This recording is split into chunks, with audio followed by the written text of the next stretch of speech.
Good evening friends, mountain coaching classes में आपका एक बार फिर से स्वागत है। काफ़ी लंबे समय के बाद दोबारा से इस प्लेटफॉर्म पे आने का मौका मिल रहा है हम सब लोगों को, और मैं उम्मीद करता हूँ आप लोगों से कि आप भी अच्छे हों। आज हमारा एक टॉपिक रहेगा पॉलिटिकल साइंस का सिटीजनशिप, जिसको हम बोलते हैं नागरिकता। तो हम स्टार्ट करते हैं।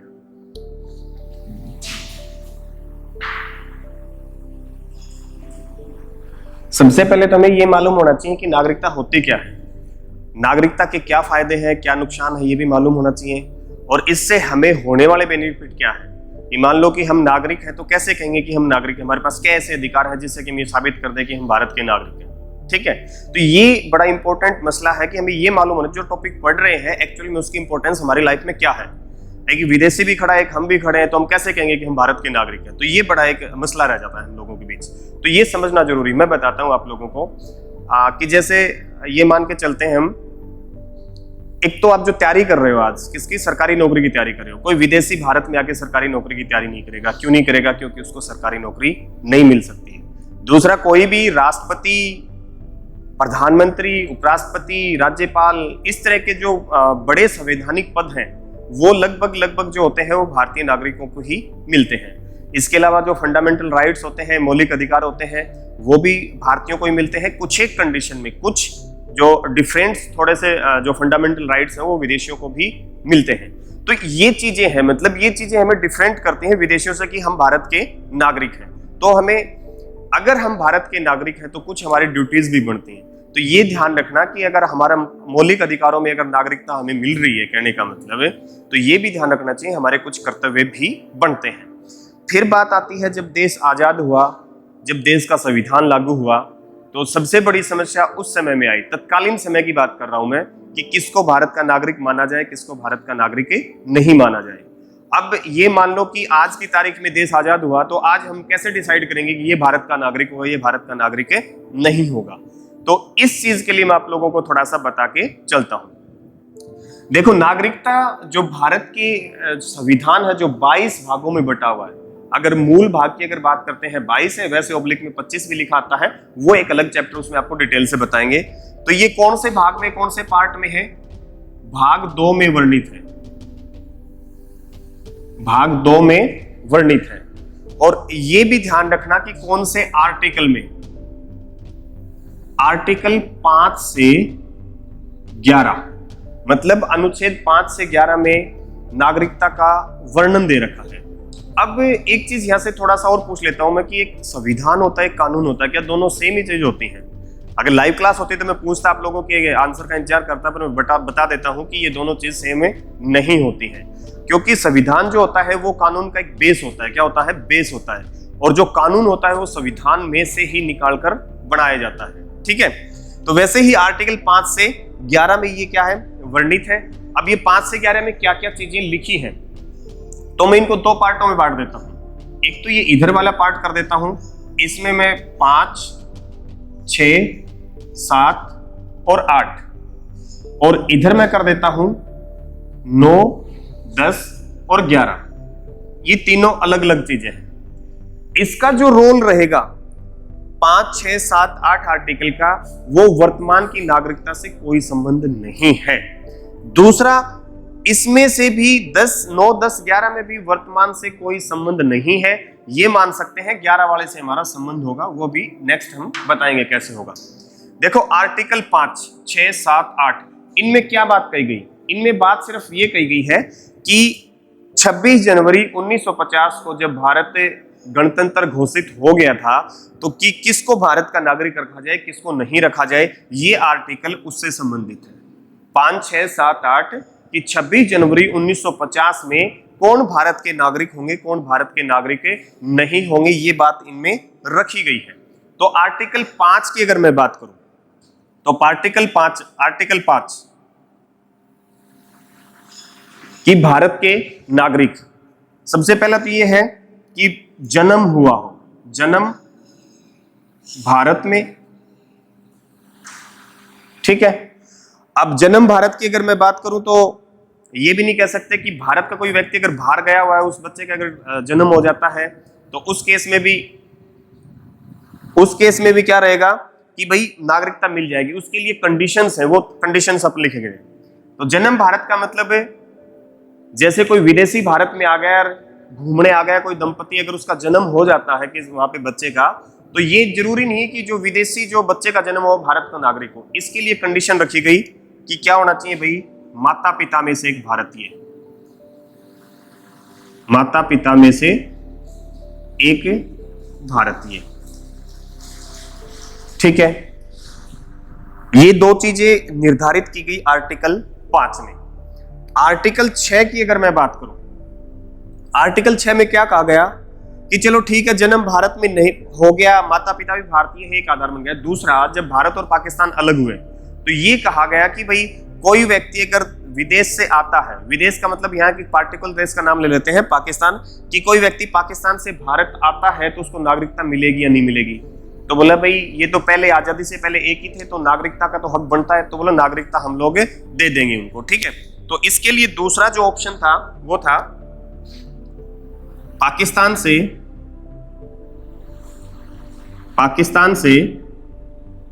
भारत आए व्यक्ति,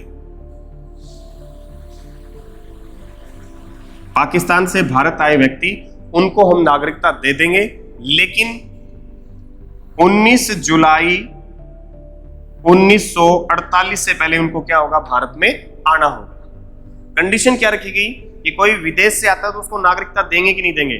बोले जी नहीं देंगे। एक बार तो ये सोचा, फिर बोला कि पाकिस्तान पार्टिकुलर बात करें, जो भारत का एक अंग था पहले, बोले पाकिस्तान से आए व्यक्ति को तो बोला नागरिकता दे देंगे, लेकिन कंडीशन क्या रखी कि 19 जुलाई 1948 से पहले वो भारत में आ जाना चाहिए।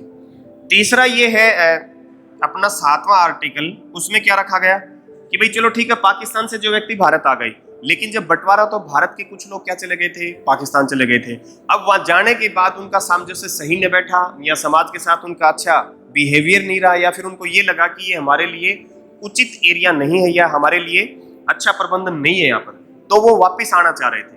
तो बोला कि जो व्यक्ति पाकिस्तान चले गए उनका, और जो वापिस आना चाह रहे, तो इसमें 7वें में है कि जो भारत से पाकिस्तान गए, भारत से पाकिस्तान गए और पाकिस्तान से वापिस भारत आए, पाकिस्तान से वापिस भारत आए, ठीक है, उनको भी नागरिकता हम लोग दे देंगे, लेकिन कंडीशन सिर्फ वही रखी गई 19 जुलाई 1948 कि भाई उन व्यक्तियों को 19 जुलाई 1948 से पहले भारत में आना होगा। ठीक है, फिर एक आर्टिकल 8, आर्टिकल 8 में आप मेंशन कर सकते हो ऐसे व्यक्ति जो विदेशों में रह रहे हैं उनको नागरिकता मिल जाएगी क्या। ऐसे व्यक्ति जो विदेशों में रह रहे हैं, जो विदेशों में रह रहे हैं, उनको नागरिकता मिल जाएगी। तो मिल जाएगी किस बेस पे मिलेगी, ये इंपॉर्टेंट था। तो ऐसे व्यक्ति जो विदेश रह रहे हैं उनको नागरिकता मिल जाएगी, लेकिन कंडीशन, ये कंडीशन आप नोट डाउन कर लेना, लेकिन क्या होगा, उनको विदेशी जो नागरिकता है उसको त्यागना पड़ेगा। अगर भारत की नागरिकता उनको रखनी है तो क्या करना पड़ेगा भाई, विदेश की नागरिकता को त्यागना पड़ेगा। क्यों? क्योंकि भारत में इवन लिखा नहीं क्या यहाँ पे, एकल नागरिकता का प्रावधान है। क्या है भाई, एकल नागरिकता का प्रावधान। क्या है भाई, एकल नागरिकता का प्रावधान है। ठीक है, तो ये 5, 6, 7, 8 ये वो आर्टिकल, एक बार फिर बता रहा हूं, ये वो आर्टिकल है जिन्होंने ये तय किया था 26 जनवरी 1950 के समय में कि कौन भारत के नागरिक होंगे और कौन भारत के नागरिक नहीं होंगे, या फिर उस समय में तत्कालीन समय में किन व्यक्तियों को भारत का नागरिक माना जाए और किन व्यक्तियों को भारत का नागरिक नहीं माना जाए। फिर इसके बाद हम स्टार्ट करते हैं 9, 10, 11। तो 9 में लिख लो, एक सिंपल सी चीज है, 10 को अपने को नहीं पढ़ना है। लिखो, जब कोई विदेश की नागरिकता ग्रहण कर लेता है, देखो आर्टिकल 9, आर्टिकल 9, जब कोई व्यक्ति जब कोई व्यक्ति विदेश की नागरिकता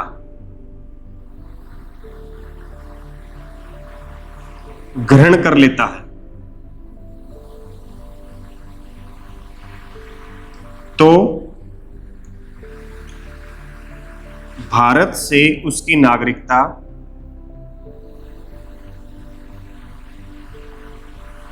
समाप्त कर दी जाएगी।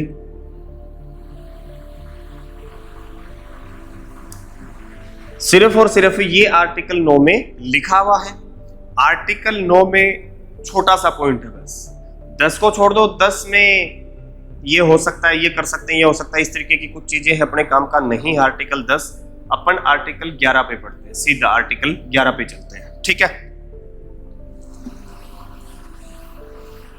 देखो आर्टिकल 11 क्या है, बस जो कुछ है वो आर्टिकल 11 ही है, ठीक है।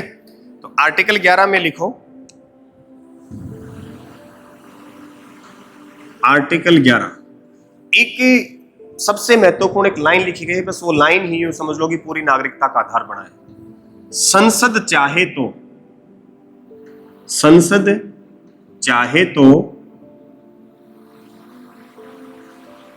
नागरिकता पर कानून बना सकती है।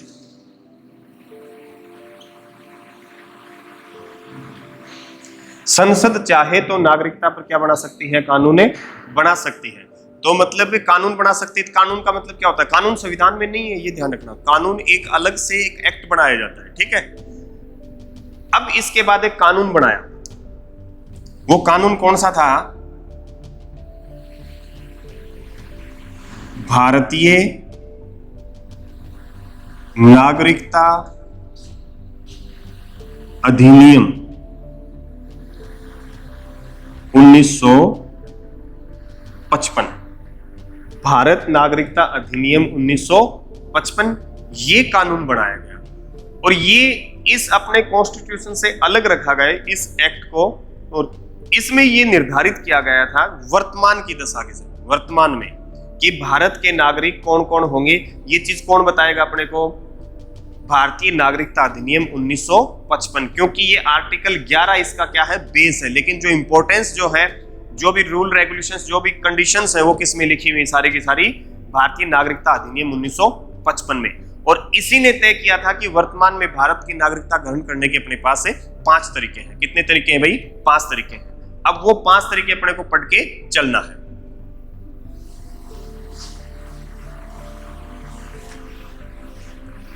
देखो 5 तरीके कौन कौन से हैं। सबसे पहला है जन्म से, मतलब बाई बर्थ कह सकते हैं, कि मतलब वह व्यक्ति जिसका जन्म भारत में हुआ, वह व्यक्ति जिसका जन्म भारत में हुआ हो, ठीक है।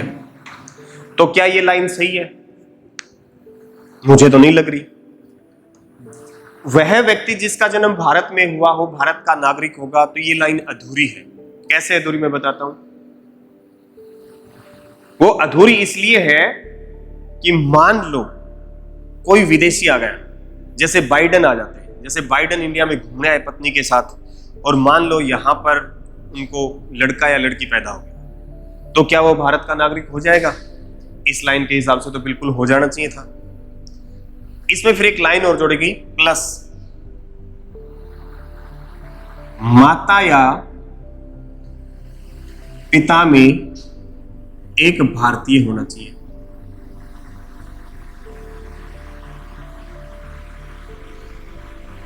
माता या पिता में एक भारतीय होना चाहिए।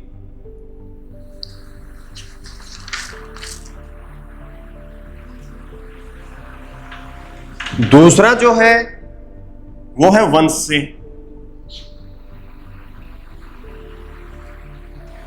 वंश वाले में क्या लिखा हुआ, देखो जन्म में लिखा हुआ व्यक्ति जिसका जन्म भारत में हुआ हो या माता या पिता में से एक भारतीय होना चाहिए। वंश वाले में क्या है, यदि किसी व्यक्ति का जन्म भारत से बाहर हुआ है, यदि किसी व्यक्ति का जन्म यदि किसी व्यक्ति का जन्म भारत से बाहर हुआ हो, ये वंश की इसीलिए जरूरत पड़ी है, जन्म वाली बात के लिए वंश लेकर आए। मान लो कि ये जो आप ही बाहर घूमने चले गए, ठीक है, और आप लंबे टाइम तक रह गए, 8-9 महीने से ज्यादा ही घूम रहे हो, ठीक है, और मान लो कि आपको वहां पर पुत्र रत्न या पुत्री रत्न के रूप में क्या कुछ मतलब जो भी है संतान प्राप्त हो गई हो, तो क्या वह भारत की नागरिक होगी? भाई ये लाइन तो ये कहती कि व्यक्ति का जन्म भारत में होना चाहिए। आप घूमने चले गए और आपके स्विट्जरलैंड मान लो अमेरिका घूमने चले गए, वहां पे आपको संतान पैदा हो गई, तो ये लाइन तो कहती है कि भाई जन्म भारत में नहीं हुआ तो वो भारत की नागरिक नहीं है। इसीलिए ये ऑप्शन लेके आए वंश से, यदि किसी व्यक्ति का जन्म भारत से बाहर हुआ हो प्लस माता या पिता में से एक भारतीय, माता या पिता में से एक भारतीय होना चाहिए, माता या पिता में से एक भारतीय होना चाहिए। तीसरा जो ऑप्शन है वो है क्षेत्र अधिग्रहण से, तीसरा ऑप्शन है क्षेत्र अधिग्रहण से। क्षेत्र अधिग्रहण का मतलब होता है कि कोई क्षेत्र जिसको हमने जीत लिया हो, अर्जित कर लिया हो, उसको हमने भारत में मिला लिया हो, तो क्या होगा, उसके ऊपर क्या होगा भाई, भारत के सारे कानून कायदे लागू होंगे। और भारत के कायदे कानून कब लागू होंगे? जब वो भारत का नागरिक होगा। उदाहरण के तौर पर हम देख के चले तो सिक्किम कभी किसी समय भारत का पार्ट नहीं था, लेकिन वर्तमान में सिक्किम को भारत में अधिकृत कर लिया। ऐसे ही गोवा था, गोवा को भी भारत में अधिकृत कर लिया। तो इस तरीके से ये जो तरीका है क्षेत्र अधिग्रहण का, इसके तहत अब देखो गोवा के जो व्यक्ति थे उनको किसकी नागरिकता मिल गई भाई? भारत की। सिक्किम थे उनको भी क्या मिल गई? भारत की। ठीक है, ये 3 ऑप्शन हो गए। चौथा ऑप्शन है पंजीकरण से, बाई रजिस्ट्रेशन जिसको हम बोल सकते हैं।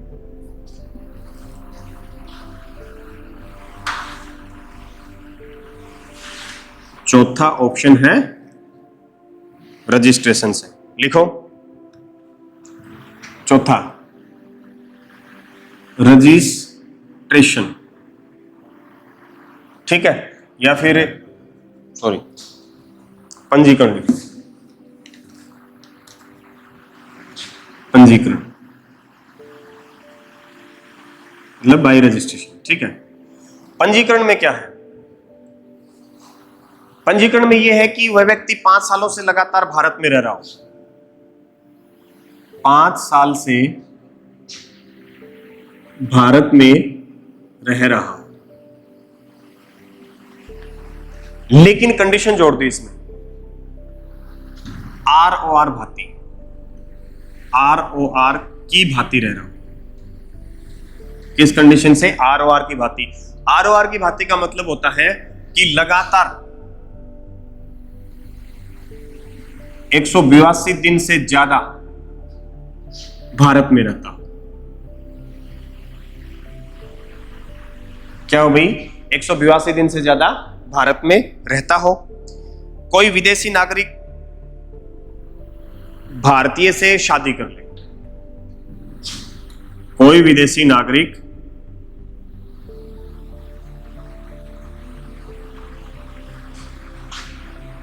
भारतीय से शादी कर ले,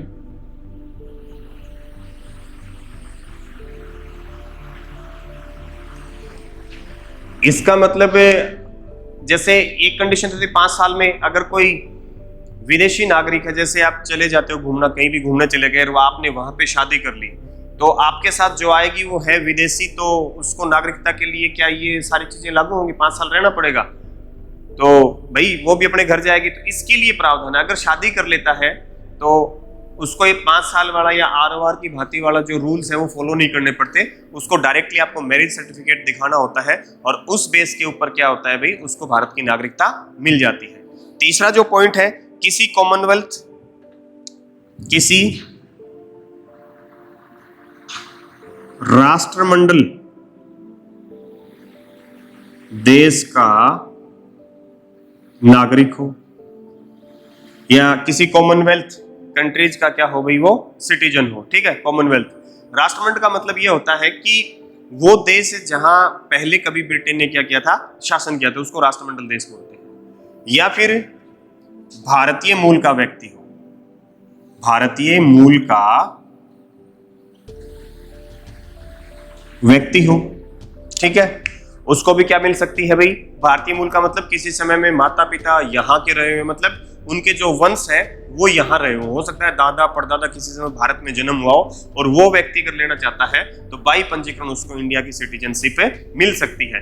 तो पंजीकरण में क्या क्या चीजें, 5 साल से भारत में रह रहा हो आरओआर की भांति, आरओआर का मतलब लगातार 182 दिन से ज्यादा लगातार भारत में रहना, कोई विदेशी नागरिक जो भारतीय से शादी कर ले, किसी राष्ट्रमंडल देश का नागरिक हो या भारतीय मूल का व्यक्ति हो। एक तो पंजीकरण से तो ये चलता है, ठीक है। फिर पांचवा जो तरीका है उसको हम बोलते हैं समीकरण से। किससे बोलते हैं भाई, समीकरण से।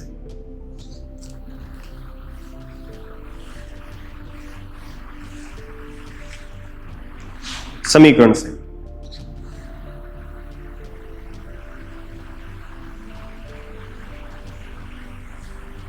इसको नेचुरलाइजेशन भी कह सकते हैं, ठीक है। तो समीकरण में क्या आएगा, समीकरण में यह होता है कि कोई व्यक्ति जो खेल, विज्ञान, साहित्य, कला इनमें उत्कृष्ट हो, क्या हो भाई, उत्कृष्ट दर्जे का हो, ठीक है, मतलब बहुत ज्यादा उसको नॉलेज हो, ठीक है। एक अनुसूची 8 में वर्णित भाषाओं में किसी एक भाषा का ज्ञाता हो, ठीक है। देखो अनुसूची में जो भाषा दे रखी है उन भाषाओं में से किसी एक भाषा का वो व्यक्ति क्या होना चाहिए, ज्ञाता होना चाहिए।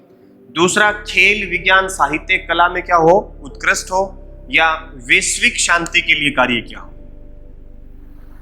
वैश्विक शांति के लिए कार्य किया हो, क्या हो भाई, वैश्विक शांति के लिए कार्य किया हो।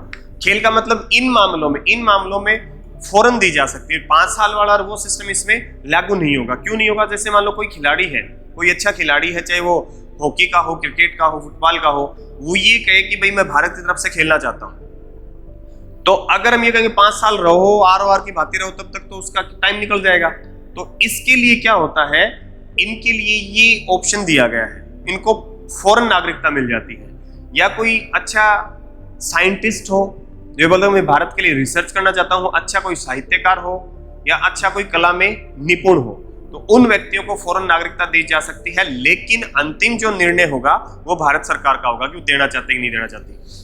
और एक होता है वैश्विक शांति के लिए, वैश्विक शांति के लिए कार्य किया हो, जैसे उदाहरण के तौर पर हम मान सकते हैं 2 व्यक्तियों को, नेल्सन मंडेला जो अफ्रीका के, उनको भारत की नागरिकता मिली हुई थी, अभी जो दलाई लामा है उनको भी भारतीय नागरिकता दे रखी, मतलब वैश्विक शांति के लिए, ठीक है, जिसने काम कर रखा उसको हमें नागरिकता दे सकते हैं।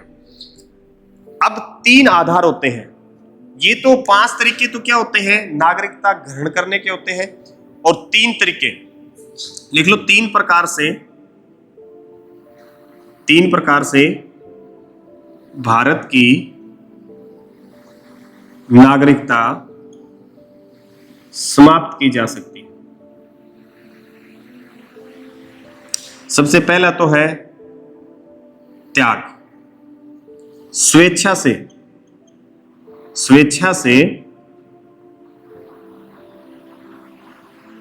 दूसरे देश, स्वेच्छा से या चाहे लाइन वही अर्थ निकलना है, स्वेच्छा से मतलब उसने क्या कर रखा हो, किसी दूसरे देश की नागरिकता ग्रहण कर ली हो और सरकार को इन्फॉर्म कर दिया हो कि भाई मैं इस व्यक्ति नागरिकता मैंने ग्रहण कर ली है, मेरी नागरिकता वहां से समाप्त कर दो। तो त्याग मतलब स्वेच्छा से नागरिकता त्यागना।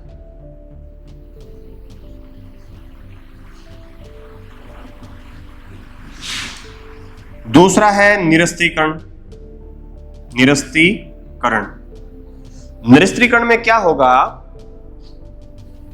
कि कोई व्यक्ति है जिसने नागरिकता ग्रहण कर ली किसी दूसरे देश की, और उसने सरकार को इन्फॉर्म नहीं किया, सरकार को पता चल गया, तो सरकार को पता चला तो सरकार ने उस भारत की जो नागरिकता है उससे उसको क्या कर दिया, टर्मिनेट कर दिया। ये निरस्त, मतलब दोनों में एक फर्क है कि मान लो ये नौकरी है, इसमें तो नौकरी में उसने क्या कर लिया भाई, इच्छा से नौकरी छोड़ दी, इसमें उससे नौकरी छुड़वाई गई, बस इतना फर्क है। तीसरा जो लास्ट है वो लिख लो, वंचित कर देना।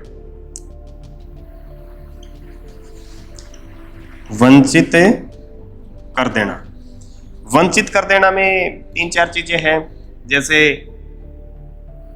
आप किसी देशद्रोह का ऐसा कोई मुकदमा या इस तरीके की आपकी गतिविधि नहीं होनी चाहिए, अगर इसमें लिप्त पाए जाते हो तो आपकी नागरिकता निरस्त कर दे सकते, उसको वंचित कर देंगे भारत से। या फिर जो कानून कायदे हैं आप उसको या संविधान की अवहेलना कर रहे हो तो भी आपको क्या किया जा सकता है भाई, वंचित किया जा सकता है। या फिर आपने फ्रॉड से नागरिकता हासिल की हो तो भी क्या किया जा सकता है, आपको इससे वंचित किया जा सकता है। ठीक है, तो ये आपका एक नागरिकता का टॉपिक था, इसमें लगभग जो चीजें हैं वो आपको कंप्लीट करवा दी। वीडियो कैसा लगा जरूर बताना।